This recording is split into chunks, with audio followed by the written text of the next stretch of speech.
It's a time for me lately to be thinking about feelings and how we feel.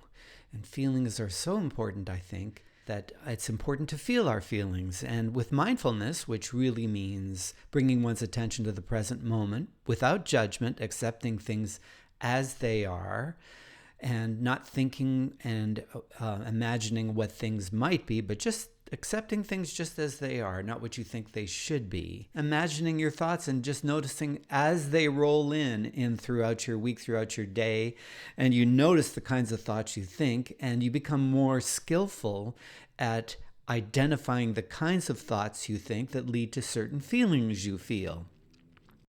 And I remember when I was younger, I was afraid of flying, and I'd go to the airport and anxieties started to build up. Oh my gosh, I began to tremble. I would imagine bump in the air. I would imagine going to the airport, and everything just was anxiety provoking for me.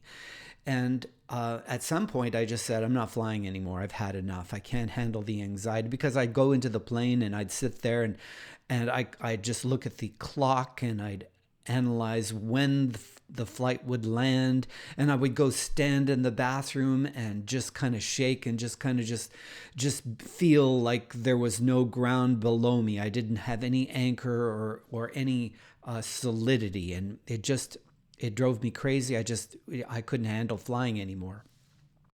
So one day I said, that's it.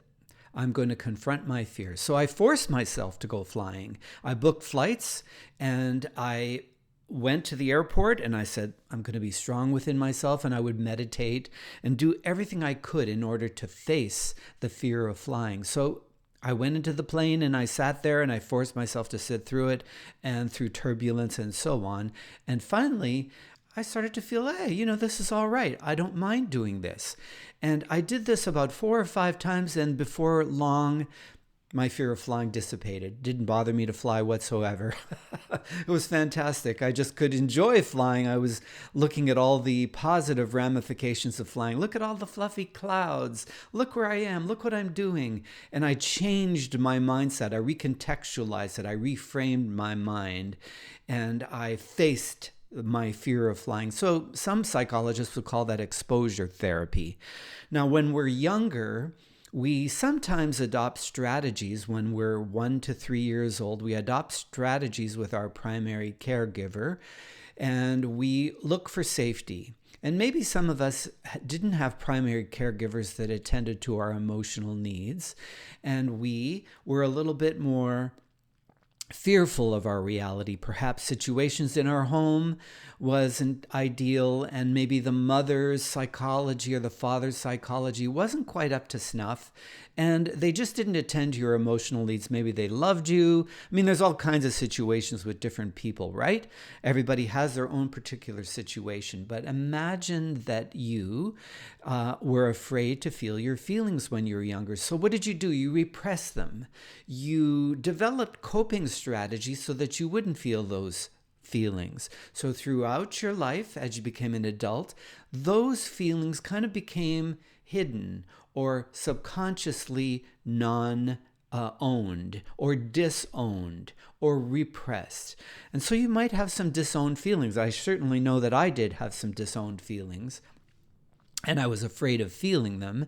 And I reflect on it and I go, well, I must have just hidden away some kind of feelings and didn't want to feel those feelings of lack of safety or lack of need or lack of emotional attention. And I developed some type of attachment, probably inadequacy, or some type of fearful attachment or avoidant attachment. I think that's what it's called more than anything, is just I just didn't want to feel those feelings. So lately, I've been just feeling more my feelings and noticing through mindfulness, bringing attention to the thinking that we think in the week, in the day, and notice the kinds of stories we tell ourselves. Because you know what I believe is that we tell ourselves stories or narratives or interpretations we use to entertain us. It's kind of like when you go to the movies, right? When you go to the movies and you put your money down and if you go to a European film and it's really kind of boring, you go, ooh, this isn't very entertaining. You want some entertainment. You want some action. You want some sex. You want some adventure. You want drama. You want problems. You want violence. You want action. At the end of the movie, you feel, oh, wow, I really was entertained there. And that's what we do, I think, with our lives. We invent problems that entertain us. And so sometimes the stories we tell ourselves, or the interpretations, or that narrative that goes on in our minds, creates kind of like a little movie for us, right? And it repeats itself, and we don't even realize that we're repeating it. So sometimes we need to go into the feeling that we don't want to feel and face it. That exposure therapy. We want to really, really go into it and face it. So let's just give an example. Some of us are feeling either inadequate, or maybe we have self-doubt, or maybe we're abandoned, or maybe we just don't feel good enough, or core vulnerabilities might be like a feeling of lack and lack of abundance. And so let's just take one of them, say self-doubt. And you look at self-doubt and you ask yourself, you say, I give myself permission to feel this self-doubt for the rest of my life. And you look at it and you go and you feel the feeling in your body somatically. You notice where it is. Where is this self-doubt? It's kind of in my chest, it's in my throat. And you look at it and you feel it and you feel it and you look at it and you go deeply into it and you face it and you face it and you face it and you feel it and you feel it. And you do this 20 or 30 times a day until you are exposed to that feeling. And I would encourage you to do this with something. Identify something that you may be telling yourself is maybe it's one of your favorite problems. I love it. In my journal, I've got a folder titled My Favorite Problems. And I'll go through that and I look at my favorite problems and identify the fears or the anxieties or the stories I tell myself on a continual basis that go on in a tape, in a loop. And you notice it and you face it and you look at it and you look at it and you say, I'm going to have this problem for the rest of my life. Then you ask yourself 3 simple questions. Does this feeling kill me? Self-doubt. Will it kill me? No.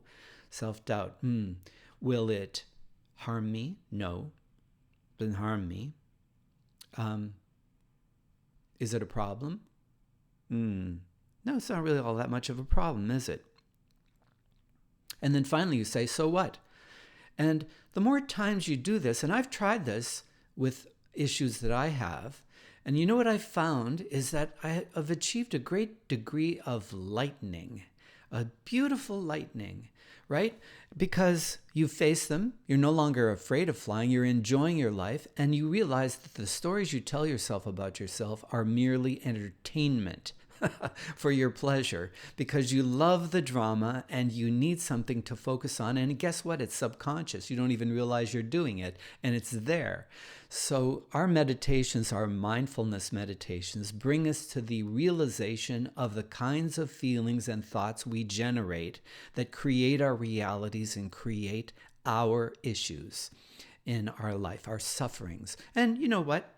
Suffering is necessary until it isn't. So you just drop it all. And guess what? There's a great deal of awakening, lightening as a result of dropping those feelings that keep bugging you all the time when you don't even realize you don't even need to feel those. And you don't need to suffer.